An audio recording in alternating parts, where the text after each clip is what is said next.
specific action. They asked for the arrest and charging of the police officers responsible for Breonna Taylor's killing and the shooting of Jacob Blake. They also demanded that Senator Mitch McConnell bring the George Floyd Justice in Policing Act to the floor of the Senate. They are asking for prison sentencing reform that is fair and equitable. And lastly, they are encouraging every citizen to act with respect and compliance when engaging with police. Mina, let's start with you. What did you make of the Ravens statement? This absolutely floored me when I saw it. I just want to remind you guys, if you've forgotten, 3 years ago, this organization considered signing Colin Kaepernick, and the owner, Steve Bisciotti, said not only that he didn't like his protest, which of course was about many of the issues we're discussing today, he asked people to pray for the team. And I bring this up not to single out the Ravens. I mean, they're one of the few teams that even looked at Kaepernick, but just to marvel out how far we've come, how far the NFL has come.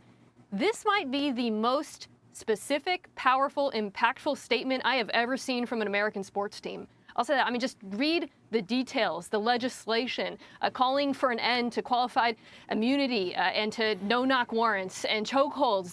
These are the answers that people have been looking for. There are a lot of teams around the NFL wondering, what should we do right now? Our players want change, but what kind of change can we actually call for?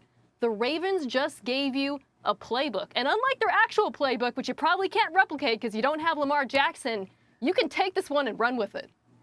Yeah, Dan, one of the things that you heard Harbaugh mention there as well is that this was player-led. How impactful is just knowing that? That's a huge deal, Ruddy. I would say this. A lot of times when you sit down with owners, they'll kind of express to you how they want their football team run. This is who we are. This is how we're going to do things. This is how we will represent ourselves, which is great.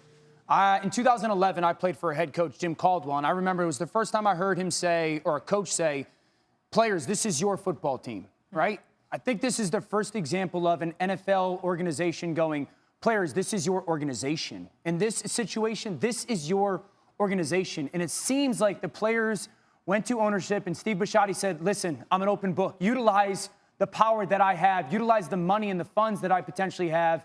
Tell me what you guys want done.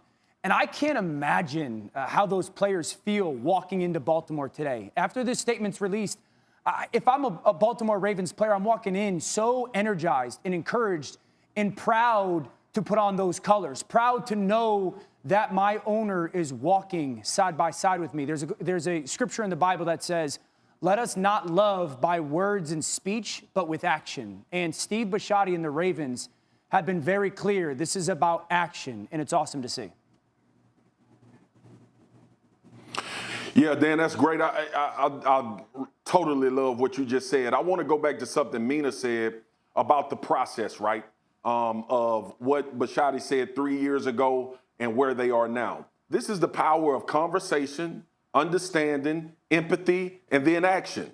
That's what protests are about. That's what these conversations that are uncomfortable are supposed to be about. It's a process for people that don't necessarily understand what's transpiring in communities of color. So when you think about what this statement means, this statement is almost, not only does it say what the action needs to be, it almost brings to the forefront of how these conversations are supposed to evolve and become something that you can actually put out tangibly to try to get things changed. And it reminds me of this as well. I had a brief stint, a cup of coffee, as people like to say, with the Baltimore Ravens. And Ozzie Newsome was the general manager. And we all know the history of Ozzie and how great he was and the things that he did as a player and a general manager in this league. And we should give Ozzie his flowers as much as possible because he did a tremendous job.